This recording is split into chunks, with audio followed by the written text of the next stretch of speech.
Hey, I'm Joe.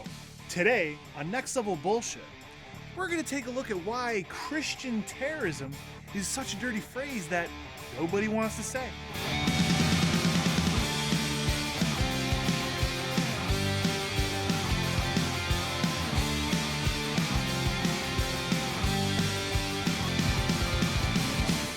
While everyone was caught up bitching about Syrian refugees, we forgot about the real threat: white people. This fat piece of shit shot up a Planned Parenthood clinic in Colorado Springs, killing 3 people and injuring 9 others in a 5-hour ordeal. The suspect reportedly used the phrase, "no more baby parts," to explain his actions. God damn it, people. This is what happens when you let bullshit cook for a bit. We covered the fraud and lies in the Center for Medical Progress videos that claimed Planned Parenthood was profiting from the sale of baby parts. It was all a huge concocted hoax. And now it has inspired violence from a fundamentalist religious terrorist. But it's an election year, and the desperate Republican candidates have been pushing the lies, pumping the abortion issue hard. It's a cheap way to fire up their base and convert liberal voters. For what? Another 1 or 2 points in a poll? Real, living, breathing, functioning people are hurt because of misinformation. And now, the Senate just voted today to defund Planned Parenthood using a legislative tactic called reconciliation. Reconciliation allows lawmakers to advance budget-related measures with just 51 votes, rather than the 60-vote threshold that's normally required to prevent a filibuster. Now, this idiot, living in a trailer, thought he could do whatever he wanted because he would have Allah's forgiveness at the end. No, wait. He would call the God of Abraham just God, not Allah. Okay, moving on. Now, while he was never officially convicted, he's got quite the court paper trail, which includes rape, animal abuse, and theft. The idiot's wife said this in their 1993 divorce.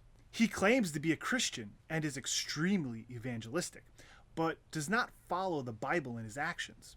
He says that as long as he believes, he will be saved. He can do whatever he pleases. He is obsessed with the world coming to an end.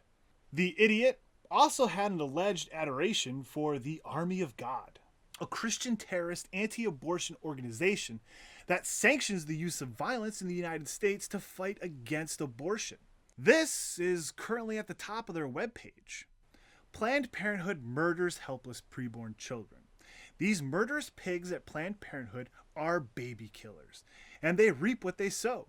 In this case, Planned Parenthood's selling of aborted baby parts came back to bite them. That's right.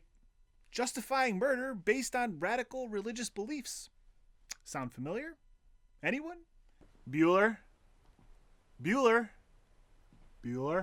And this fucking bullshit isn't slowing down. This graph right here says that radical extreme right-wing terrorism is climbing fast, with noticeable spikes during election times. We're headed for one right now, folks. Shit. The fun statistic right now is that you're 7 times more likely to be killed by a conservative domestic terrorist than an Islamic terrorist. This study from West Point makes it pretty damn clear. Challengers from the Sidelines: Understanding America's Violent Far Right by Dr. Ari Perliger, the Director of Terrorism Studies at the Combating Terrorism Center and Associate Professor at the Department of Social Sciences of the U.S. Military Academy at West Point. Sounds pretty credible to me. There are 3 major ideological movements within the American violent far right: a racist white supremacy movement, an anti-federalist movement, and a fundamentalist movement. The ideological characteristics of the different movements affect their operations in terms of tactics used, targets selected, and operations conducted. Now, some of you are going to be dismissive and say, "It's just one study, Joe." Yeah, a 120-page detailed analysis by one of the world's leading experts on terrorism. 25 Muslim Americans were associated with violent terrorism in 2014, bringing the total since 9/11 to 250, or less than 20 per year. Compare that to more than 3,000 attacks initiated by the far-right group since 9/11. But yeah, go ahead. Fear the scary Syrian refugees. I still feel like our attitude should be, shit, bro. sorry for bombing the shit out of your region. But you're gonna just say that's the liberal hippie in me. However, articles like this one from the insanely conservative The National Review try to apologize for this bullshit. No, America doesn't have a Christian terrorism problem. There's a fundamental difference between mass movements dedicated to peaceful, cultural, and political persuasion and mass movements dedicated to violence. America is blessed by the former, while the rest of the world is often plagued by the latter. Bro, what fucking planet are you from? Peaceful and political have rarely appeared next to each other in American history. And I think those army of God goobers qualify as mass movement for violence. The pro-life movement consists of millions of Americans who fiercely oppose abortion through peaceful speech and protest, and a tiny evil minority of those resort to violence. Yeah, here's some peaceful speech right here. Though the abortion debate is a matter of life and death for hundreds of thousands of innocent children a year, since 9/11, exactly one abortion provider has been murdered, and 2 clinics have been bombed. That's hardly a crime wave, and it's hardly grounds for liberal commentators such as Pathos Dan Arrell to declare Christian terrorism is a bigger threat to U.S. freedom than Islamic terrorism.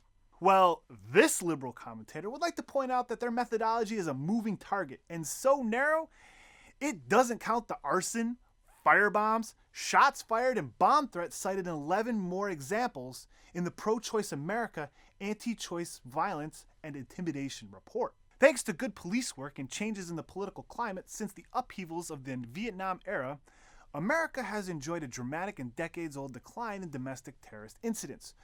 True domestic terrorism is shocking precisely because it's so rare. The problem here is that the numbers are fudged in order to create an impressive graph, attributing attacks as terrorism only when a terrorist group claims responsibility. As I said, their methodology is narrow, very probably intentionally confusing to understand. They've changed data parsing methods a few times during the study, and this is how they define terrorism: the threatened or actual use of illegal force and violence by a non-state actor to attain a political, economic, religious, or social goal through fear, coercion, or intimidation. Wait, getting rid of that non-state actor bullshit, it then clearly defines what's going on within the protests at every Planned Parenthood clinic. By that definition, there's terrorism every day. But because of their wonky methodology and narrow definition, they ignore it.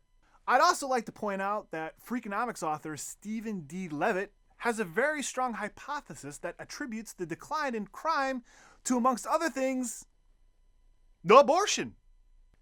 Weird, right? We don't have a gun problem in this country. We have a tolerance problem. And that comes from our religious problem. Well, that's enough bullshit for me today. Last week I announced a contest, and those winners on Twitter are Preston Smith and Levi Sterling.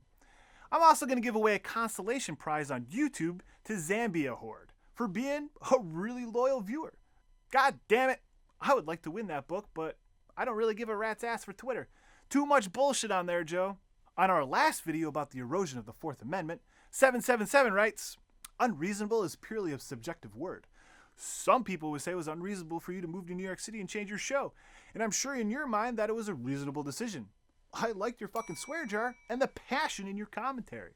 Not you too, bro. Everyone wants a fucking swear jar back. Dan, aka Brad Pitt, writes, "That swear word counter was really creative and was what made the show unique.